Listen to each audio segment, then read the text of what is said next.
Good morning, dear students. A warm welcome to all of you for today's digital revision session for the subject Science and Technology Section A. Today we are going to complete the revision which is remaining for second chapter, that is periodic classification of element, and then we will revise a part of refraction of light. So let us begin with the modern periodic table and the modern periodic law. After studying about Mendeleev's periodic table in our previous session, we are going to see how Henry Moseley was able to remove out the faults, the flaws which were detected in Mendeleev's periodic table. Now, what does modern periodic law states?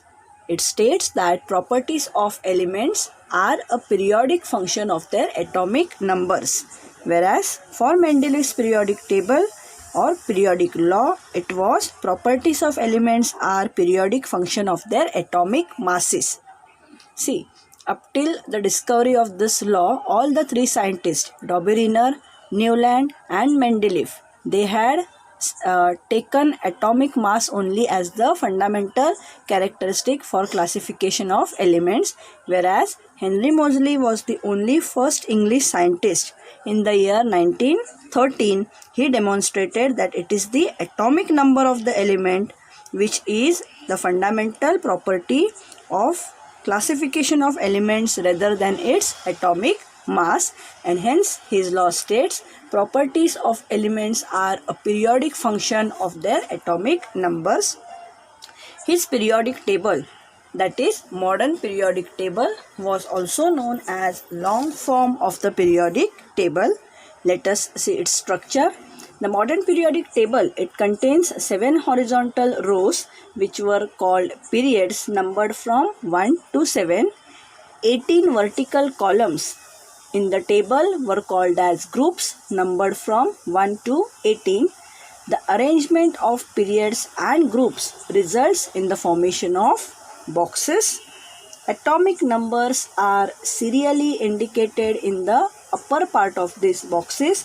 Each box corresponds to the place for one element. Let us see the modern periodic table.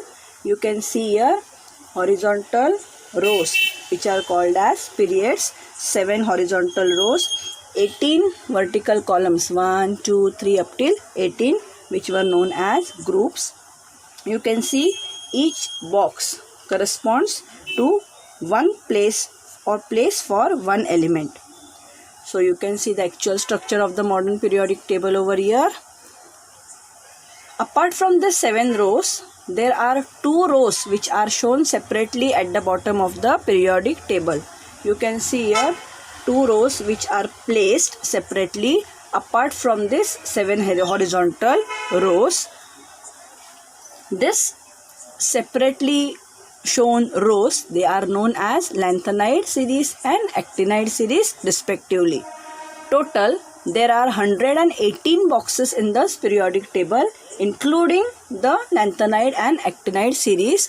This means that there are 118 places for the elements in modern periodic table. Now this entire modern periodic table, it is divided into 4 blocks, that is the S block, P block, D block and the F block. The entire periodic table, it is divided into 4 blocks, that is S block, P block, D block and F block. Now S block, it contains the groups 1 and 2. This is the entire group. So group 1 and 2 falls under the S block elements. The groups 13 to 18, it constitutes your P block. 13 to 18, it forms your P block. Here you can see group 3 to 12 in the center of the periodic table, they fall under the D block, and the 2 series here at the bottom of the periodic table, that is lanthanide and actinide series, they form your F block. So group 1 and 2 S block, groups 3 to 12 D block, 13 to 18 P block, and this 2 separate you can say rows at the bottom of the periodic table, they fall under the F block category. Now The D block elements are called the transition elements. D block means the elements which fall under group 3 to 12. They are called as transition elements. A zigzag line can be shown or can be drawn in the P block of the periodic table. You can see the zigzag line over here. This is your zigzag line in the periodic table, or it is under the P block. The three traditional types of elements can be clearly shown in this modern periodic table with the help of zigzag line. The metalloids, three traditional means metals, non-metals and metalloids. Then where are the metalloids? The metalloid elements lie along the border of this zigzag line. You can see this is the zigzag line. So this along the border, boron, silicon, all this are known as the metalloids. So they lie along the border of the zigzag line. All the metals you will see they are lying on the left side of the zigzag line, whereas all the non-metals they lie on the right hand side. The zigzag line towards the left of the zigzag line are the metals, and towards the right of the zigzag line you will find all the non-metals. So this is the main block, P block, which contains all the three types of elements, that is metals, non-metals and metalloids. Let us move ahead. Now after that we had studied about the groups and electronic configuration, periods and electronic configuration, and then we had studied about the periodic trends in the modern periodic table. The first trend is valency, which you have already studied in the 9th standard in chapter number 4, that is measurement of matter. What is valency? The combining capacity of an element is called its valency. Then we had also seen how valency of different elements can be calculated. Second is atomic size. As I have told you, atom resembles like a circle, a sphere. So the size of an atom is indicated by its radius, which is known as atomic radius. This also you have studied in the previous class, that is 9th standard. Atomic radius is the distance between the nucleus of the atom and its outermost shell, and this atomic radius is expressed in the unit picometer, that is small p small m. Now let us see about the atomic size in relation to periods and then to groups. Atomic size in a periods. Now you know periods means while going from left to right within a period, because the horizontal rows are known as periods. The atomic number increases one by one, meaning the positive charge on the nucleus is increasing one by one. So what happens? The additional electron gets added to the outermost shell, and due to the increased nuclear charge, the electrons are pulled towards the nucleus to a greater extent, and thereby the atomic size decreases. So what you have to remember, while going from left to right in a period, the atomic size decreases, which is exactly opposite for groups. While going down a group, you know you can see over here, this are the periods. Hence when we talk about periods, we say from left to right, and this are the groups. So while speaking about groups, we say from top to bottom. So what about the atomic size for groups? While going down a group, the atomic size goes on increasing. Here it is decreasing, here it goes on increasing. Why increasing? Because when you go down a group, a new shell gets added, and therefore the distance between the outermost electron and the nucleus goes on increasing, and as a result of this, the atomic size increases in spite of increased nuclear charge. So this is about atomic size and how does it vary in a period and in a group. You can even get give reasons based on this part.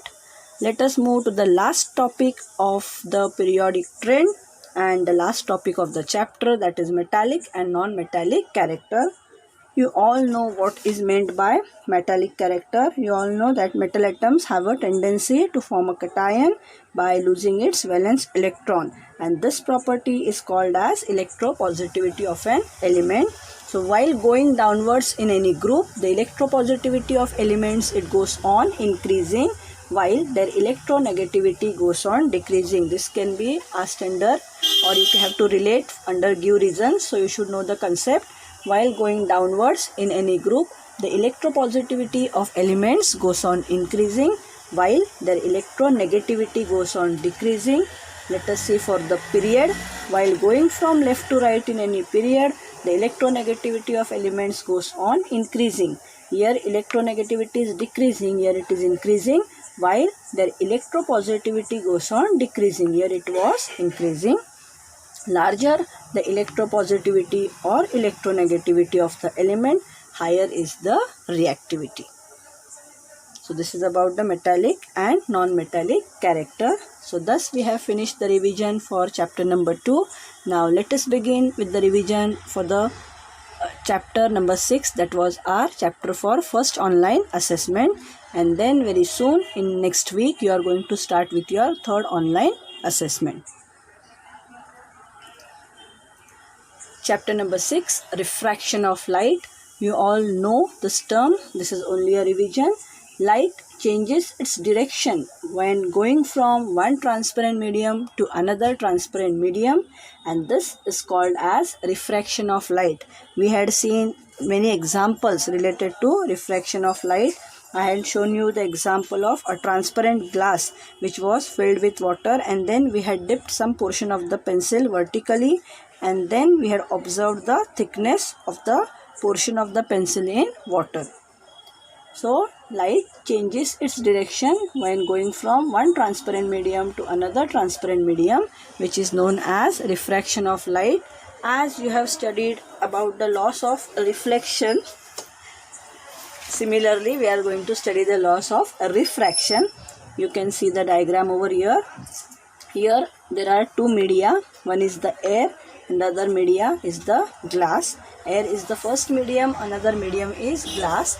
AN is the incident ray. You can see this traveling from air to glass. AN is the incident ray, and NB is the ray which is refracted when it passes from air to glass. Here the first law states that incident ray and refracted ray at the point of incidence, this point, at the point of incidence N, are on the opposite sides of the normal. This is your normal, and both the rays are on the opposite sides of the normal to the surface of the slab at that point, which point? CD, and all the three, that is incident ray, refracted ray and the normal, all the three are in the same plane. What you have to remember, incident ray and refracted ray are on the opposite sides of the normal, and all the three, that is incident ray, normal and refracted ray, are in the same plane. Second law of refraction, for a given pair of media, the ratio of sin I is angle of incidence, to sin R, that is angle of refraction, is a constant. Here I is the angle of incidence, R is the angle of refraction. You can see here, this is the angle of incidence I, this is the angle of refraction R. So sin I upon sin R is constant, which is denoted by small n, and this is called the refractive index of second medium, that is glass, with respect to the first medium, that is air, and this second law is also called the Snell's law. Here we complete with the revision of both the laws of refraction. Let us move to the next topic, that is behavior of a ray of light when it passes from one medium to the other medium. Now first we will see when a light ray passes from a rarer to a denser medium. Now this you assume it is a glass slab and rarer medium is your air. So when a light ray passes from a rarer medium to a denser medium, it bends towards the normal. You can see this is the normal. From the rarer to the denser medium, when this light ray is passing, it is bending towards the normal. Exactly opposite, when the light ray passes from denser medium to a rarer medium, it bends away from the normal. And the third point states that when a light ray is incident normally at the boundary between the two media, you can see it is incident at the boundary between two media, it does not change its direction and hence it remains unrefracted. It does not get refracted. So this is the behavior of a ray of light when it passes from one medium to the other medium. There can be questions based on it. The three diagrams will be placed ahead of you and you will be asked to state the behavior of light ray while passing from rarer to denser, denser to rarer, or when it is incident normally at the boundary between the two media. Next very important concept is, you know that refraction of light takes place at local level also and at higher levels also. So local effects we have already studied, formation of mirage, or you have seen that near the holy flames or the air near the holy flames, it is rarer than the air above it. So flickering of the object just above the holy flame. So these are all the effects of atmospheric conditions on refraction of light. Now let us study how this atmospheric conditions on refraction of light can be seen in the phenomena of twinkling of stars. Now all of you know that stars are self-luminous, means they have their own light and they can be seen at night in the absence of sunlight. They appear to be point sources because of their being at a very large distance from us. Very, very important point. Stars are located at a very large distance from us. As the density of air increases with lowering height above the surface of the earth, the refractive index also increases. Starlight coming towards us, now it is traveling from a different media to a different medium. It is traveling from a rarer medium to atmosphere, that is denser medium, and that is why it constantly bends towards the normal. This makes the star appear to be higher in the sky as compared to its actual position. The apparent position of the star keeps changing a bit. This is because of the motion of atmospheric air and changing air density and temperature. What happens due to this changes in the atmospheric conditions? Sometimes when the atmosphere refracts more light towards us, the star appears bright, whereas when the atmosphere refracts less light towards us, the same stars appear shining in a very dim manner. So because of this, the refractive index of air keeps changing continuously, and that is why because of this change, the position and brightness of the star keeps changing continuously. And the stars, do they really twinkle? No, they appear to be twinkling in the sky. On the other hand, planets which are also located in the solar system, they do not twinkle. Why? The very important thing is, as compared to the stars, planets are much closer to us. Just now we have seen that stars are located very far away from us, but planets, they are much closer to us as compared to the stars. They therefore do not appear as point sources, but they appear as a collection of point sources. Because of changes in the atmospheric refractive index, the position as well as the brightness of individual point source changes, but the average position and total average brightness, it does not change, and hence planets do not twinkle. So both are different concepts. One is stars appear twinkling, whereas planets do not twinkle. Next topic is dispersion of light. This we have seen under the Sir Isaac Newton. He was the first person to use a glass prism to obtain a spectrum of light. So what is dispersion of light? The process of separation of light into its component colors while passing through a medium.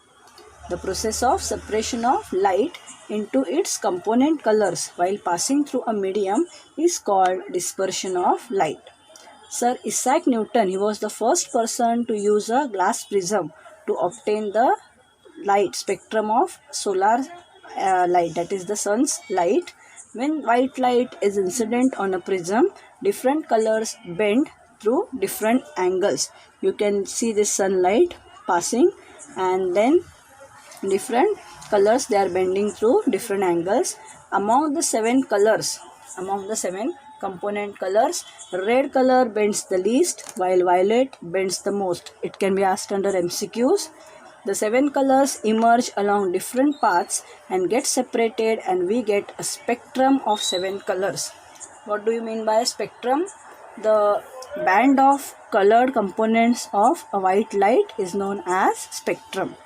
And you can see the diagram of a glass prism which Sir Isaac Newton had used to obtain the phenomena of dispersion of light. Next is partial and total internal reflection. When light it enters a rarer medium from a denser medium, for example from a glass into the air, it gets partially reflected. Means what? A part of the light gets reflected and comes back again into the denser medium as per the laws of reflection. You have studied in the previous standard, laws of reflection. So this is called as partial, only a part. So partial reflection. What about the rest of the light? The rest of the light it gets refracted and goes into the rarer medium. See, the light is traveling from denser to a rarer medium. A part is getting reflected and the other rest of the light it gets reflected and goes into the rarer medium. As light is going from a denser to a rarer medium, it bends away from the normal. You have studied in the beginning, we have revised the behavior of ray of light when it passes from rarer to denser and denser to rarer. So denser to rarer, it bends away from the normal. Means what? The angle of incidence I is smaller than the angle of reflection R. If we increase the angle of incidence I, R will also increase according to the Snell's law, as the refractive index is a constant. For a particular value of I, the value of R becomes equal to 90 degree. And this value of angle of incidence I is called the critical angle. For angles of incidence larger than the critical angle, you can see here, the angle of refraction is larger than 90 degree, greater than 90 degree, and such rays they return back into the denser medium. Thus all the light gets reflected back into the dense medium, you can see here, and this is called as total internal reflection. So here we have studied about partial reflection and total internal reflection. We have also seen what is the critical angle, and now we are moving towards the last topic of this chapter, that is formation of rainbow. You all know what is a rainbow, and it can be seen in the sky usually after the rain shower. So it is a beautiful natural phenomenon. It is a combined effect of a number of natural processes. We have studied about n number of processes related to physics. We have studied about reflection, refraction, we have studied about dispersion. So let us see, this rainbow is a combined effect of which phenomena?